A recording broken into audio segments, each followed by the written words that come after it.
Hi, இன்னைக்கான recipe கொழுக்கட்டை தான். பிகினர்ஸ்க்கெல்லாம் ரொம்ப ஈஸியாக ஸ்டெப் பை ஸ்டெப்பாக சொல்லித்தர போகிறேன். வாங்க பார்க்கலாமா?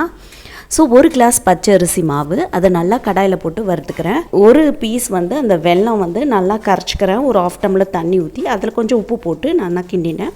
ஏலக்காய் பவுட்ரு அரைக்கிறோம். ஏலக்காய் வரைக்கும் போட்டால் அரையாது. அது கூட ஒரு 2 ஸ்பூன் சர்க்கரை போட்டு நல்லா கிரைண்ட் பண்ணிவிட்டு அதை பச்சை அரிசி மாவில் போட்டு நல்லா கிளறிட்டேன். அதுக்குள்ளே இட்லி குண்டான சூடு பண்ணிக்கிறேன் தண்ணி வச்சு.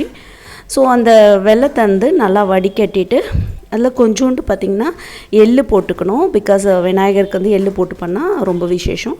அதை போட்டு நல்லா கலரிட்டிங்கன்னா சூப்பராக சாஃப்டாக வரும். அதுக்கு தேங்காய் எண்ணெய் ஒரு 2 ஸ்பூன் போட்டு நல்லா கரண்டி பிசைச்சிங்கன்னா அவ்வளோ சாஃப்டாக இருக்கும். மாவு பாருங்கள் எவ்வளோ சாஃப்டாக இருக்குது.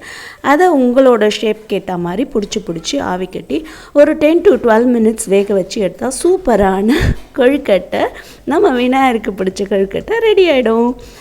நீங்களும் பண்ணி பார்க்குறீங்களா? ஸோ பிகினர்ஸ்க்கெல்லாம் பார்த்திங்கன்னா ரொம்ப ஈஸியாக இருக்கும். இது அவ்வளோ சாஃப்டாக இருந்தது. இதில் தேங்காய்லாம் கூட வறுத்து அந்த மாவோடு போட்டு பிசைஞ்சு கூட ஆட் பண்ணி பண்ணலாம். அதுவும் இன்னும் நல்லா டேஸ்டியாக இருக்கும்.